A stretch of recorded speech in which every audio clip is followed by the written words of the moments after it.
Quarta parte, então, contextualizando, capítulo 13, e vai dizer, Jesus revelando ali o seu traidor. E vai dizer, olha, para que se cumpra a escritura que diz, aquele que partilhava do meu pão levantou-se contra mim, está descrito ali no Salmos 41:9, né, um salmo de Davi. Então se cumpre a escritura, Jesus falando ali sobre Judas, né? João ele estava reclinado ali ao peito de Jesus. Pedro ele vai se levantar e gesticular dizendo para João, olha, pergunta então aí para Jesus quem é o traidor, né? Já que Jesus acabara de anunciar que havia um traidor entre eles. Então, Jesus ele vai responder, olha, é o que eu der o pedaço de pão molhado.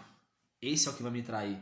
Então, assim que Judas ele come aquele pão, Satanás ele entra nele. E Jesus diz assim para Judas, olha, o que você tem que fazer, faça logo. E somente João, né, dá detalhadamente esse relato aqui. Essa passagem de Jesus anunciando o traidor é relatada pelos 4 evangelistas. Mas detalhadamente aqui é somente João que mostra, né, esse diálogo, vamos dizer assim, de sinais, né, entre João e Pedro. E declarando ali, né, o pão molhado, entregando para Judas. Jesus dizendo, olha, para onde eu vou, vós não podeis ir. Um novo mandamento eu vos dou, que vos ameis uns aos outros. Pedro diz que dará a vida por Jesus.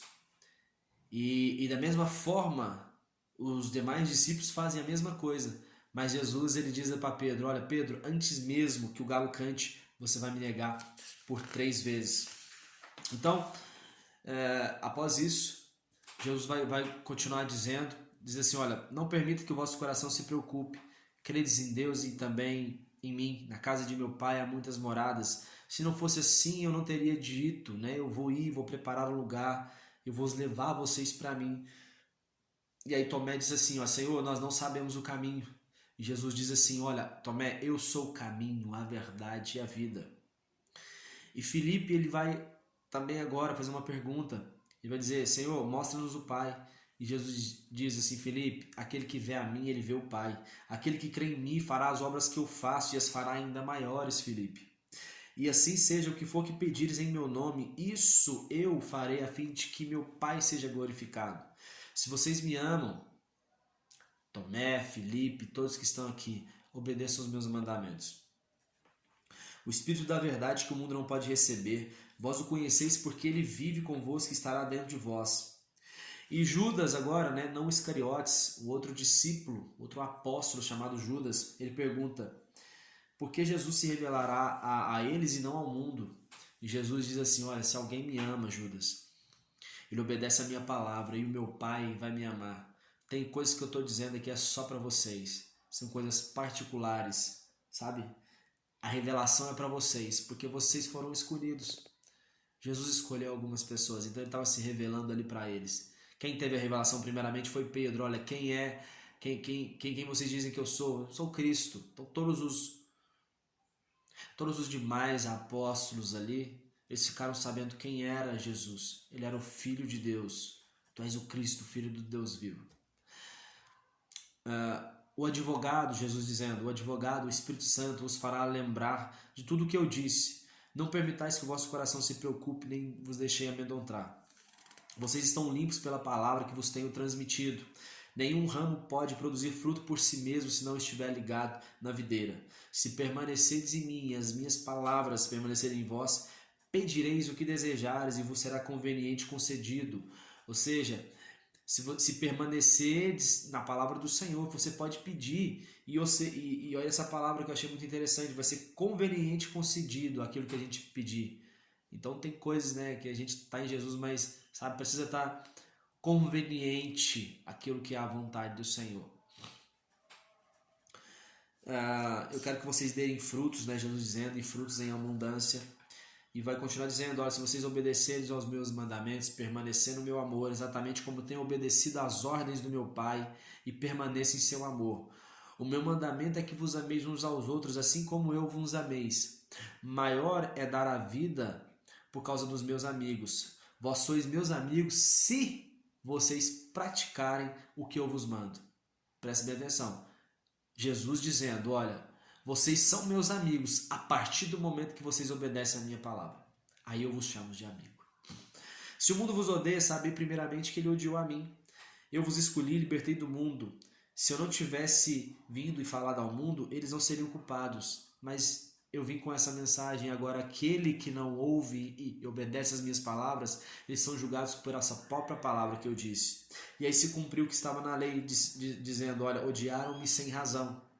O que a lei diz em Salmos, né? Salmo 69:4, Salmo de Davi, e Salmo 109:3 vai falar, né, sobre essa questão de ser odiado sem causa. É o que foi o motivo de Jesus. Não tinham causa nenhuma para poder odiar ele, mas ainda assim o odiaram. Chegará um tempo onde que quem vos matar pensará que está prestando um culto a Deus. E esse tempo já chegou. Você vê hoje o Estado Islâmico mata cristãos e eles acham que estão recebendo um paraíso por estar fazendo isso, porque a própria religião prega destruição dos judeus e destruição dos cristãos. Tudo que se manifesta a favor de Cristo, eles são contra. E Jesus dizendo, olha, se eu não for o advogado, que é o Espírito Santo, ele não poderá vir para vós, mas se eu for, eu o enviarei. E quando ele vier, ele vai convencer o mundo do pecado, da justiça e do juízo. Olha, do pecado porque não creram, da justiça porque eu vou para o Pai, e do juízo porque o príncipe desse mundo já está condenado. Então perceba porque é pecado, justiça e juízo. Vocês chorarão e se lamentarão, enquanto o mundo se alegrará. Vós entristecereis, porém a vossa tristeza se transformará em alegria.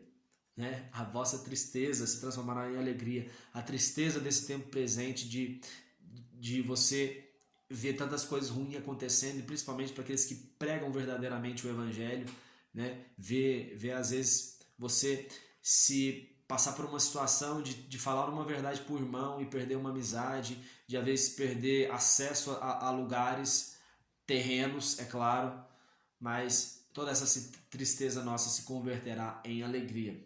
Eu os verei de novo e muitos alegrarei e ninguém tirará a vossa alegria. Eu vim do Pai e entrei no mundo, agora deixo o mundo e volto para o Pai. Aí os discípulos creem que verdadeiramente Deus era o Filho de Deus. Chegará um momento, e é agora, que sereis espalhados cada um para a sua família. Vós me deixareis sozinhos, mas não estou desamparado, meu Pai está comigo. Neste mundo tereis aflições, mas entendam, eu venci o mundo. Jesus deixando uma mensagem ali para os seus discípulos, né, numa série aqui de falas de Jesus. E agora ele vai dizer assim, olha, Jesus orando ali para o Pai e dizendo, a vida eterna é essa. Em oração e dizendo para os discípulos, olha, a vida eterna é essa, que vocês conheçam a Deus, o único verdadeiro, e conheçam a Jesus Cristo, a quem Ele enviou.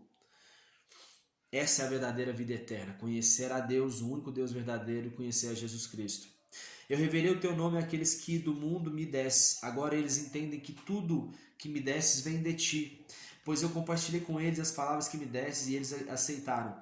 Eu rogo por eles, não estou orando pelo mundo, mas por aqueles que me desses, pois são teus. Olha o zelo que Deus mostrando aqui que ele tinha com os discípulos. O mundo os odiou porque eles não pertencem ao mundo, como eu sou do mundo. Como eu não sou do mundo. Santificai-vos pela tua verdade, a tua palavra é a verdade. Como me enviou ao mundo, eu também os envio ao mundo. Então Jesus deixando bem claro, olha, vocês não são desse mundo, vocês entendam que vocês vão ter a morada de vocês nos céus, mas não é porque vocês não são do mundo, vocês não vão viver no mundo. Eu vou enviar vocês ao mundo assim como o meu Pai me enviou. E Jesus se comportou nesse mundo obedecendo ao Pai. E da mesma forma nós também temos que caminhar em obediência. É o que Jesus está deixando aqui para os discípulos e consequentemente para nós. Não oro somente por esses discípulos, olha Jesus orando por nós. Não oro somente por esses discípulos, mas igualmente por aqueles que vierem a crer em mim, por intermédio da mensagem dos apóstolos. E transferi a glória que me tens dado, para que sejam um como nós o somos. Eu lhes dei a conhecer o teu nome e ainda continuarei a revelá-lo, a fim de que o amor com que me amaste esteja neles e eu neles esteja. Então Jesus, após falar todas essas lindas palavras aqui para os seus apóstolos, né? Ele vai entrar no olival e ali vem um destacamento de soldados romanos, né? E alguns guardas enviados pelos chefes dos sacerdotes e os fariseus. E eles estavam ali armados, né, com pedaços de paus. E aí Jesus, quando vê eles, pergunta assim, olha, a quem vocês estão procurando? E eles dizem assim, olha, a Jesus. E aí quando Jesus vai dizer assim, olha, sou eu sou Jesus. Naquele momento os guardas eles caem porque eles ficam espantados. Isso acontece, se eu não me engano, aqui por 2 vezes. E aí, quando eles perguntam, né, pela uma terceira vez aqui, aí Jesus ele vai chegar e dizer o seguinte: olha, eu peço que os meus discípulos eles sejam poupados, vocês querem a mim? Então, tipo assim, eu já estou me revelando, sou eu. Sou eu, então faz o seguinte: vocês me levam e deixam meus discípulos embora, para cumprir, né, o que Jesus tinha, o que estava escrito pelas Escrituras. Olha, não perdi nenhum de todos os que me desse. E naquele momento, Pedro ele vai pegar, vai puxar a sua espada e decepar a orelha do servo do sumo sacerdote chamado Malco. Então somente João relata isso, né, em detalhes o que aconteceu, que Jesus primeiramente entrou no olival, segundo, né, que os guardas caíram quando ouviram o nome de Jesus, e por terceiro que revela, né, quem é que foi que puxou da espada e cortou a orelha do soldado, que era Pedro, e o soldado que foi cortado a orelha dele era um soldado chamado Malco, soldado do sumo sacerdote. Então conduziram Jesus primeiramente a Anás. Acontece que Pedro e outro discípulo, já para a gente caminhar para o final dessa parte aqui, Pedro e outro discípulo seguiam Jesus. O discípulo ele era conhecido do sumo sacerdote e por isso conseguiram entrar no pátio da casa do sumo sacerdote. E agora eu fico imaginando, a Bíblia não revela quem era esse discípulo, mas poderia ser até mesmo aqui Nicodemos, né, que era um membro do Supremo Tribunal dos Judeus e era conhecido, e nós vemos aqui João revelando em algum momento aqui de Nicodemos defendendo aqui Jesus, ou perguntando assim: olha, a nossa lei julga por acaso um homem, né, se antes ouviu? Então, pode ser que seria Nicodemos, ou pode ser algum outro conhecido. O fato, outro discípulo, mas o fato é que esse discípulo era conhecido ali, né, do sumo sacerdote. Então, o discípulo, né, ele falou com a criada encarregada da porta ali, né, desse sumo sacerdote, e Pedro entra. Então, ela reconheceu a Pedro e Pedro nega aqui pela primeira vez. E aí a gente termina essa parte para a gente fechar aqui agora nessa parte final. Fiquem ligados aí comigo, tamo junto, um abraço e fiquem com Deus.